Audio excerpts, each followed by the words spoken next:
What's up, gamers and geeks?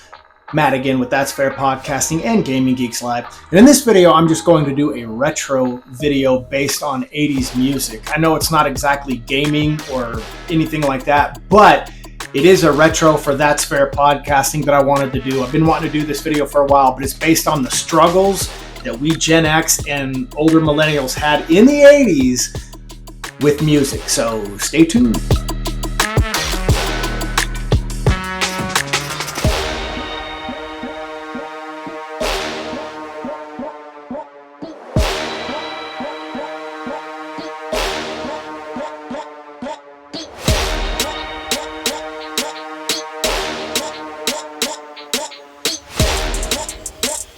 You know, in this day and age, as easy as it is to get music from streams, downloads, all that, I don't know if I like it as much as I used to as a kid, as a Gen X kid growing up in the 80s, because it was the waiting, it was the anticipation of the next song. And now you can just get any song you want, and it kind of defeats the purpose. I mean, we lived in a great time. But again, I am Matt. If you don't mind, if you're new here, please feel free to subscribe to That's Fair Podcast if you don't mind. Maybe like the video, or if not, you want to just watch the video, I would sincerely appreciate that. Thank you. That's really what means the most to me. I sincerely appreciate it. Thanks for joining me. But in this one, it's a Gen X retro again, and it's about 80s music. And the reason I say that is because today, like in today's age, I'll sit there and I'll flip on like my iTunes account, and I'm looking at it and it's like, oh, okay, I can get that song. Okay, I can get that song. Cool. The struggle in the 80s of having what we call ghetto blaster, sometimes dual cassette, because you could record an entire cassette onto another blank one. Maxwell cassettes or Maxwell cassette tapes, I don't remember. But I remember the anticipation of my favorite radio stations. For example, in Oklahoma City, Oklahoma, it was KJ 103.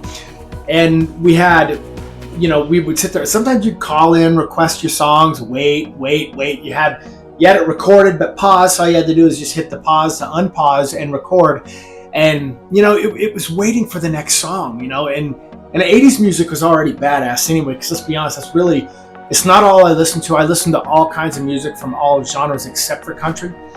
But I love music. But when I'm driving back and forth, I have a 40-mile drive back and forth to work every day. I'm listening to 80s retro, always. All 80s all the time on that drive. But what I remember is all of a sudden you hear the beginning of a song that you were waiting on, and you got that rush of, maybe not adrenaline, but excitement, and you had to hit record, and you're like, fuck yeah, I'm recording the song finally. And you've been waiting for that song for hours. I remember that. I remember the feeling of Casey Kasem, the American Top 40. Who remembers Casey Kasem's American Top 40? And now, for your request and dedication. Man, who didn't love hearing the stories of people on their request and dedication from Casey Kasem, and you listen to that American Top 40. It was so badass, man. And you wanted to know what was number one. You listened, even if you were doing other shit in the background, you had your radio right there getting ready to record. And see, the thing about it is like, I had what was called Record Bar in Norman, Oklahoma at the Sooner Fashion Mall. And we'd go there and we'd have to save up money. And like at that time, cassette tapes were like $14-15. And you save up your money. Like, I was purchasing Michael Jackson Thriller or the Top Gun soundtrack, or Journey stuff or Van Halen, and like you're always purchasing this stuff and you're saving up your money. And with the dual cassette tapes, you had, you could like get your blank tapes and you could record the whole thing for friends and stuff. And I should have charged. I know that's highly illegal, but I should have charged. But anyway, the point is we couldn't get music. Our access to music was so much harder back then, It was just like you had friends over, and if a song came on, you turn up your ghetto blast, you're like, shh, shut the up.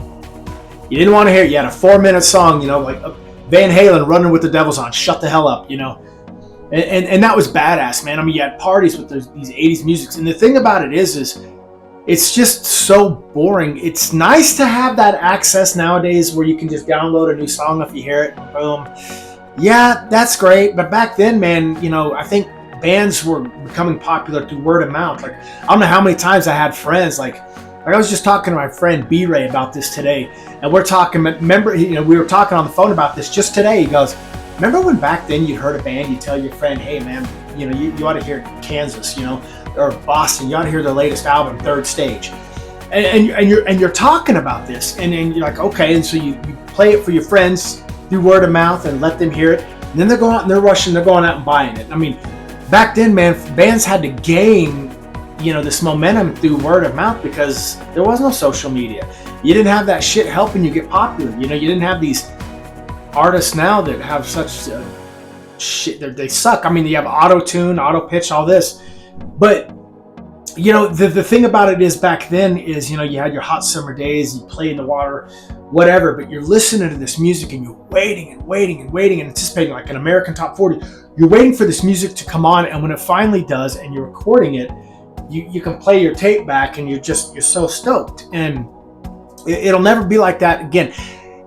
I think that the younger generation really missed out on anticipating this music.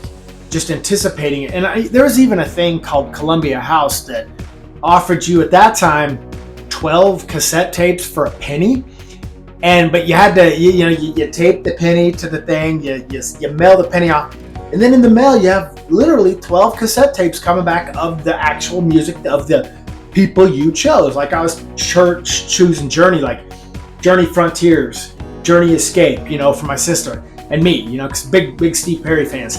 And then again, Boston, Van Halen, REO Speedwagon, and then you had some pop rock like Cyndi Lauper, you had Michael Jackson's Thriller, and you had all that, Lionel Richie. I mean, you had all this music, the Cars, and you're choosing these cassette tapes. But the thing about it is you wonder, are they still coming after me for that? Because I remember it was 1984, 85, and I put a penny in there and I got 12 cassette tapes. Man, Columbia House may have my ass. Who knows?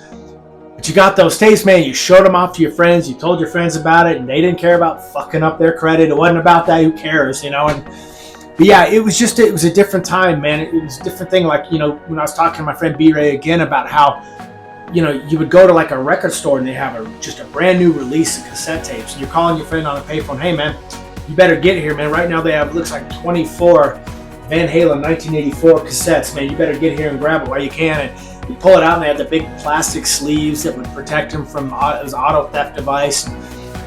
It's just a different time, and I guess what I want to do is that's what I wanted to talk about, was the retro feeling of the 80s music, the different vibes. And I think kids really, in this day and age, really missed out on being able to just patiently wait for a specific song to come on the radio, or wait for an album to come out that you knew was coming out. Like I was a Duran Duran fan, and I was waiting for an album called Seven and the Ragged Tiger. Got it on cassette, got it for my birthday, bam, and I remember that same birthday I got Journey Raised on Radio, and it was just a different time, a different feel, and I really wish that like my children in today's age could have experienced what I experienced calling in on KJ 103 and asking the DJ, hey man, can you play Dancing on the Ceiling by Lionel Richie, or Say You Say Me by Lionel Richie, or Billy Don't You Lose My Number by Phil Collins, No Jackets Required, another great album. And, I think they really missed out. They have no idea what they missed out on. And they may find the story boring. Hell, you might have found this boring. I'm sorry. But if you're Gen X or late onset millennial, you got it. You got it. So anyway, that's really all I had. I just wanted to rant to you on a retro 80s vibe that I've been feeling lately, especially on my way to work on that long trip. And it brings back memories, listening to these 80s mix and how we had to patiently wait for a song to come on the radio to finally record it and dedicate it to our girlfriends. But again, that's all I had. I want to thank you for putting up with this rant. Again, if you don't mind subscribing to That's Fair Podcasting, liking the video to help us get more views. To the subscribers that have joined lately, thank you so much. I sincerely appreciate it. And for those who just watched the video and don't want to do anything else, that's good enough, man. Thank you for that. I sincerely appreciate it.